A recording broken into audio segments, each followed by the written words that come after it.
오늘 말씀은 시편 37편 말씀입니다. 시편 37편 말씀입니다. 1절부터 22절까지 말씀인데 읽는 것은 7절까지만 읽도록 하겠습니다.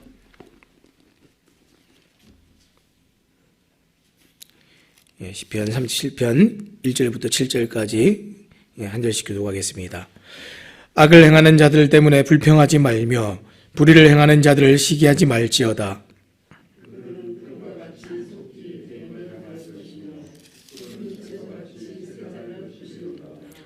여호와를 의뢰하고 선을 행하라. 땅에 머무는 동안 그의 성실을 먹을거리로 삼을지어다.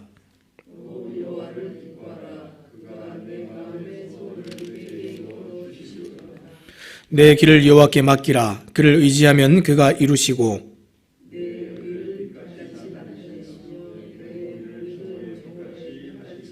다 같이 읽겠습니다. 여호와 앞에 잠잠하고 참고 기다리자. 자기 길이 형통하며 악한 꾀를 이루는 자 때문에 불평하지 말지어다. 아멘. 아멘. 오늘은 우리가 정상적인 그리스도인의 삶이라는 제목을 가지고 함께 말씀을 나누기 원합니다. 여러분들 혹시 옛날 학창 시절에 공부할 때 잠깐 기억이 나시는지 모르겠습니다. 우리 학창 시절에 공부하면서 가장 어려웠던 과목이 어떤 것입니까? 아마 사람들마다 조금씩 다를 것 같긴 한데 어떤 사람은 국어가 어렵고 어떤 사람은 영어가 어렵고 또는 수학이나 과학이 어렵다. 여러 가지 대답들이 있을 것 같습니다. 사람들마다 차이는 있지만 어려웠던 과목들이 있으시죠? 그러면 가장 쉬웠던 과목은 어떤 것입니까? 이거는 이제 보편적으로 가장 쉬웠던 과목이 뭐냐 물어보면 이것은 거의 비슷합니다. 도덕. 도덕이 왜 쉽습니까? 맞는 것만, 옳은 것만 이렇게 고르면 다 맞는 문제입니다. 그래서 다른 것은 100점을 못 맞아도 도덕은 100점을 맞는 학생들이 꽤 많았습니다. 어떤 문제입니까? 이런 거죠. 신호등이 빨간불일 때는 건너지 않고 파란불일 때 건넌다. 어렵지 않습니다. 버스나 지하철에서 어른이나 노약자를 보면 자리를 양보한다. 길에서 지갑을 주우면 밥철소에 가져가거나 우체통에 집어넣는다. 이런 것들입니다. 그러나 지금은 가장 어려운 과목이 도덕이라고 합니다. 왜 그렇습니까? 이 시대적으로 이 자기 중심성과 이 죄된 이 본성들이 강해지다 보니까 이게 왜 답이 되는지 알지를 못해요. 지금 아이들이 왜 그게 답이 되는지 알지를 못해서 문제들을 많이 틀린다 그럽니다. 여러분들 혹시 옛날에 콩쥐 팥쥐 얘기 아십니까? 아이들에게 이제 동화들을 이제 많이 읽어주고 들려주다 보면 이런 옛날 전래 동화도 이제 저희가 나누게 되는데 이 콩쥐 팥쥐 아이들에게 이런 얘기들을 들려주면 요즘 아이들이 너는 콩쥐가 되고 싶니? 팥쥐가 되고 싶니? 물으면 자기는 팥쥐가 되고 싶다는 거예요. 왜 그렇습니까? 지금 팥쥐가 나쁜 아이예요. 지금 내용을 이해를 못한 게 아니라 콩쥐는 맨날 구박받고 힘든데 팥쥐는 너무 편하게 산다는 거예요. 그래서 자기는 팥쥐가 되고 싶다는 겁니다. 물론 콩쥐가 나중에 잘 되지만 나중에 잘 되는 것보다 지금 당장 잘 돼야 된다. 지금 당장 내가 편하고 좀 잘 되고 싶다 하는 것이 이미 아이들의 마음을 가득 채우고 있습니다. 누가 다 가르쳐 줬겠습니까? 어른들이 다 그렇게 살고 그렇게 보여주니까 아이들이 점점 그렇게 가고 있는 것이죠. 그러다 보니까 이것이 비단 아이들만의 문제는 아닙니다. 이 어른들도 이런 일들이 굉장히 많이 있죠. 혹시 세상 살면서 잘 사는 사람들 부러워해 본 적 있으십니까? 진짜 문제없이 사는 사람들 보면서 특히 악한데 정말 세상을 이렇게 못되게 사는데 너무 잘 돼요. 세상을 너무 악하게 불법하게 사는데 너무 잘 살아요. 저 사람 문제도 안 생겨요. 그런 사람 보면 너무 부럽지 않습니까? 어른들도 마음에 그런 게 다 있습니다. 우리 속에 아주 오래된 질문을 품고 있습니다. 그게 뭡니까? 왜 악인들은 형통하고 경건한 사람들이 고통스럽게 살아가는가? 이런 문제죠. 사실 이 질문 자체가 의인이 악인의 삶을 부러워하는 정상적이지 않은 질문입니다. 오늘 시편 37편은 이러한 갈등과 고민 중에 살아가는 이 젊은이들에게 사실 다윗이 이 노년에 그 인생을 다 살고 신앙의 모든 경험들을 다 하고 나서 그 젊은이들에게 권면하고 교훈하고 있는 시편이 시편 37편 말씀입니다. 마치 콩쥐와 팥쥐를 보여주듯이 오늘 말씀이 어떻습니까? 악인과 의인을 대조시켜가면서 우리가 걸어가야 될 진짜 정상적인 믿음의 길이 무엇인지 오늘 선명하게 보여주고 있습니다. 그러면 우리가 예수를 믿음으로 살아가는 우리가 세상의 부요함과 형통함을 부러워하지 말아야 되는, 부러워하지 않고도 우리가 잘 살 수 있는 이유가 무엇입니까? 첫 번째는 악인들은 영원하지 않기 때문에 그렇습니다. 오늘 본문을 보니까 그들을 바라보는 고깝지 않은 우리의 시선에 대한, 이 악인들을 바라보는 그 시선에 대한 시편 37편의 첫 마디가 무엇입니까? 불평하지 말라. 이게 첫 마디입니다. 불평하지 말라. 우리는 늘 불평하죠. 저 사람 저렇게 잘 사는데 하나님 나는 뭡니까? 이렇게 불평하죠. 근데 누구에 대해서 불평하지 말라 그랬습니까? 1절 상반절 말씀해 보니까 악을 행하는 자들 때문에 불평하지 말며라고 했습니다. 불평 금지의 대상이 악을 행하는 자들입니다. 너무 이상하죠. 저렇게 악하게 사는 사람들 우리가 막 얘기할 수 있잖아요. 근데 성경은 그 사람들에 대해서 불평하지 말라 그랬습니다. 또 시기하지 말라 그랬는데 시기하지 말아야 될 대상도 있습니다. 누구입니까? 누구에게 시기하지 말라 그랬습니까? 불의를 행하는 자들을 시기하지 말라 그랬습니다. 불의를 행하는 자들. 하나님은 악을 미워하시는데 왜 악인들 때문에 불평하지 말라 이렇게 얘기를 하십니까? 정확한 이유가 오늘 2절에 나옵니다. 2절 말씀 제가 읽어드리겠습니다. 그들은 풀과 같이 속히 뱀을 당할 것이며 푸른 채소같이 쇠잔할 것이미로다. 그렇죠? 풀 같아서 금방 말라버리고 시들어버리고, 채소들 보면 마트에서 사오면 어떻습니까? 밭에서 따오면 너무 싱싱하죠. 살아있는 것 같아요. 그런데 돌아보면 금방 이제 잎사귀가 말라있고 다 시들시들해집니다. 이 히브리어 성경에는 이 2절의 시작을 왜냐하면 이라는 말로 시작을 하고 있습니다. 악인들에 대하여 불평하지 말라. 왜냐하면 그들은 풀처럼 속히 시들고 신선하고 푸른 채소 같지만 곧 말라버릴 것이기 때문이다. 성경이 우리에게 그것을 얘기해 주고 있습니다. 우리 비슷한 말씀이 성경에 많이 있죠. 야고보서 1장 10절에도 부한 자는 자기의 낮아짐을 자랑할지니 이는 그가 풀의 꽃과 같이 지나감이라. 이 부한 것도 다 그냥 지나간다 그랬습니다.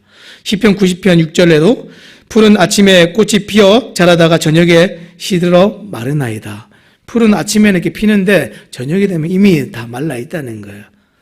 이사야서 40장 8절에 뭐라고 합니까?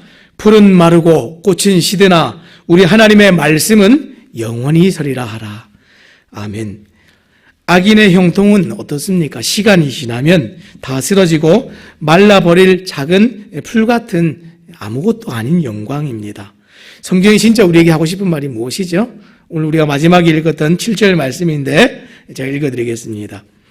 여호와 앞에 잠잠하고 참고 기다리라. 자기 길이 형통하며 악한 꾀를 이루는 자 때문에 불평하지 말지어다. 왜 그랬습니까? 10절 말씀해 보니까 잠시 후에는 악인이 없어지리니 내가 그곳을 자세히 살필지라도 없으리로다. 악인이 사라진다 그랬습니다. 이 땅에서 영광도 사라지고 악인 그 존재 자체도 사라지고 아무것도 남는 게 없습니다. 무슨 얘기입니까? 영원하지 않은 거 우리가 관심 두지 말라는 얘기입니다. 또 20절 말씀에 뭐라고 했습니까? 그 악인들에 대해서 얘기할 때에 연기가 되어 없어지리로다. 여러분 연기가 어떻습니까?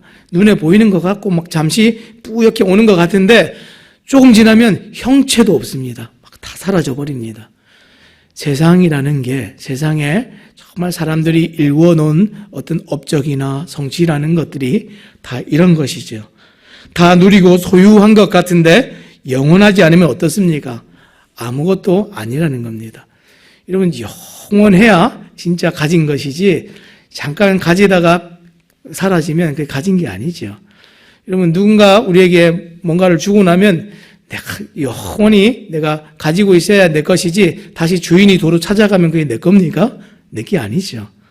우리가 집을 이제 렌트해서 살고 어떤 것들을 렌트해서 우리가 운용하고 소유하고 우리가 가지고 살다 보면 마치 내 것처럼 여길 때가 많이 있습니다. 그렇지요.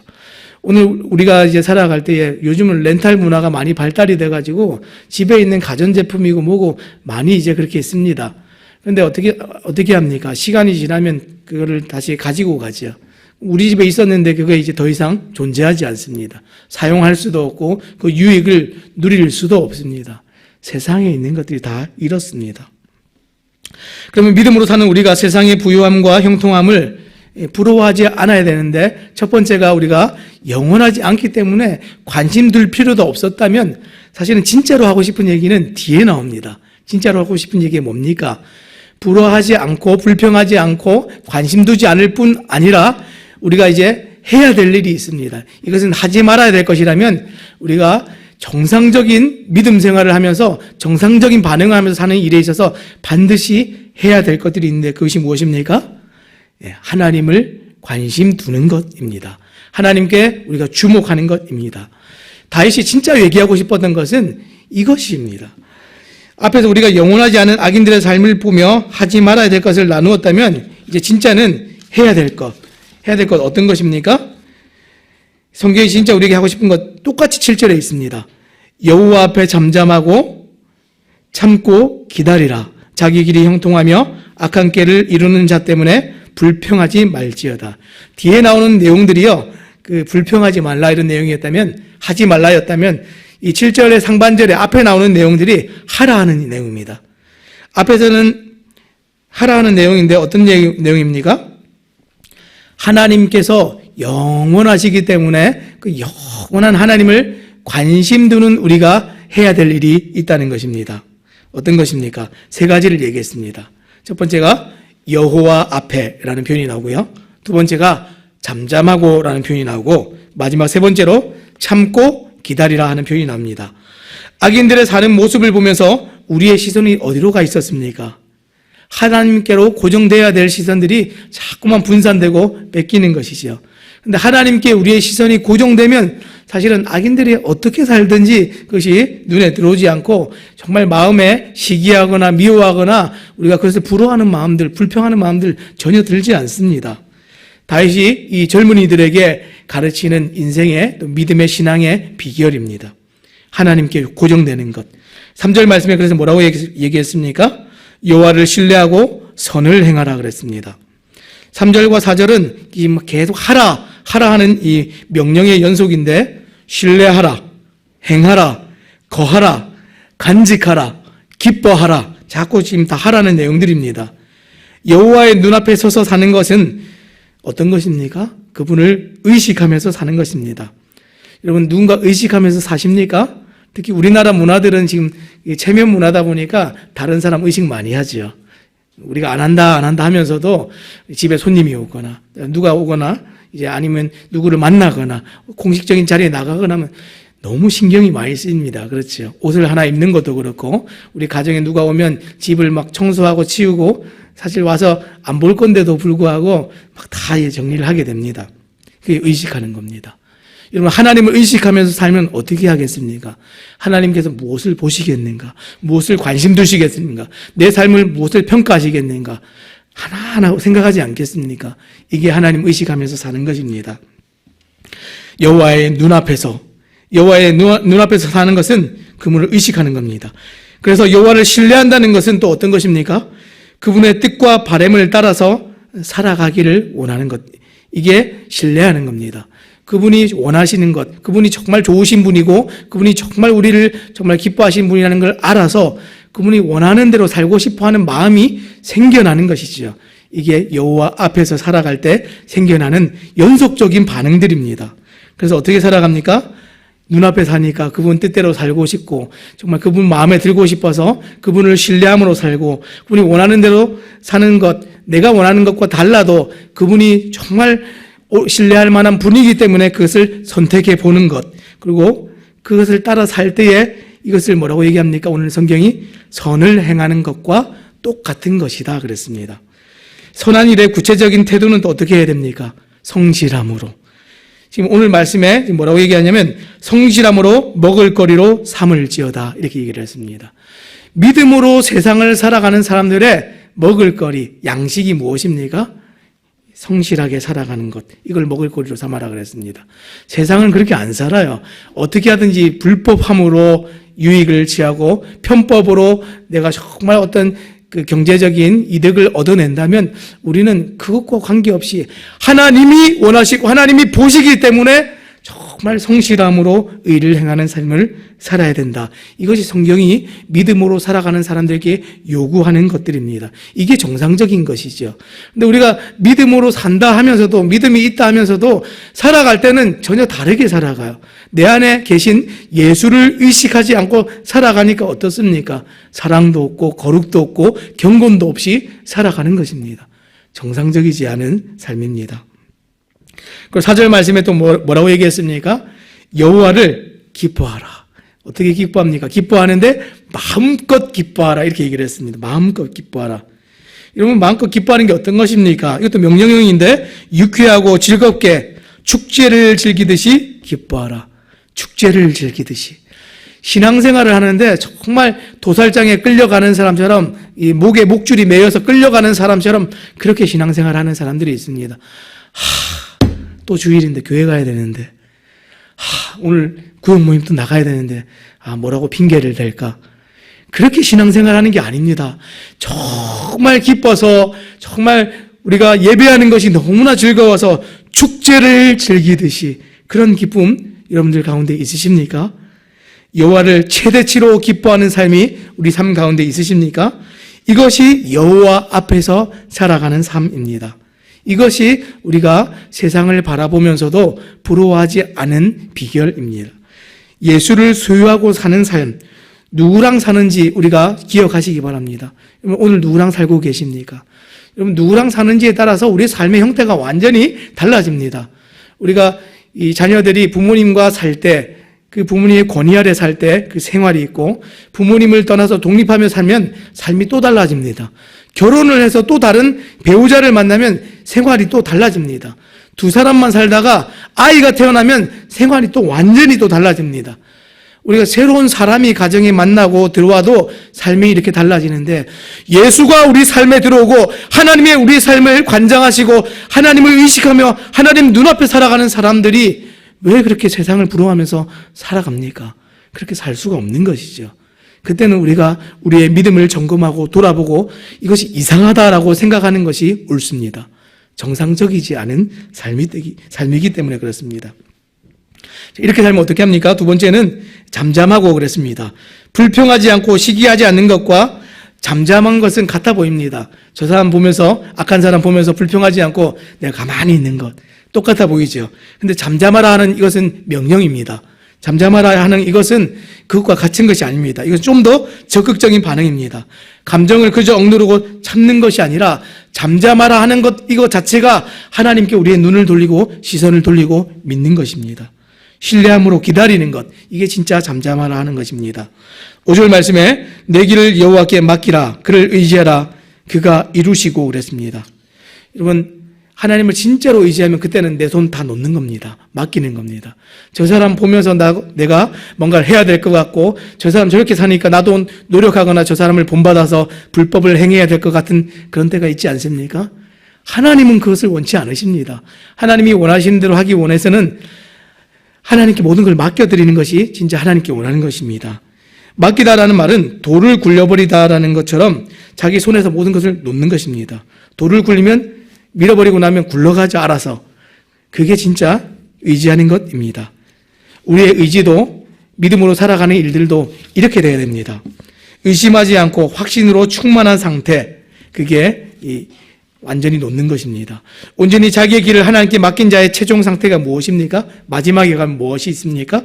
6절 말씀해 보니까 그가 내 의를 빛처럼 나타내시며 내 공의를 정오의 빛같이 하시리라 그랬습니다. 내 의를 빛처럼, 내 공의를 정오의 빛같이, 빛처럼 밝게 빛나는 영광이 주어지는데 뭐라고 그랬습니까? 내 의와 내 공의 그랬습니다. 우리에게 의가 어디 있습니까? 우리에게 공의가 어디 있습니까? 누구의 의입니까? 하나님 뜻대로 살아갔더니 우리에게 주어지는 의입니다. 하나님께서 우리에게 약속하시는 보상이 있고 분명한 영광이 있다는 것을 알고 살라는 것이죠. 그리고 마지막에 잠잠함으로 시간을 다 지나고 나면 어떻게 합니까? 참고 기다리라 그랬습니다. 왜 그렇습니까? 11절 말씀해 보니까 온유한 자들은 땅을 차지하며 풍성한 화평으로 즐거워하리로다 그랬습니다.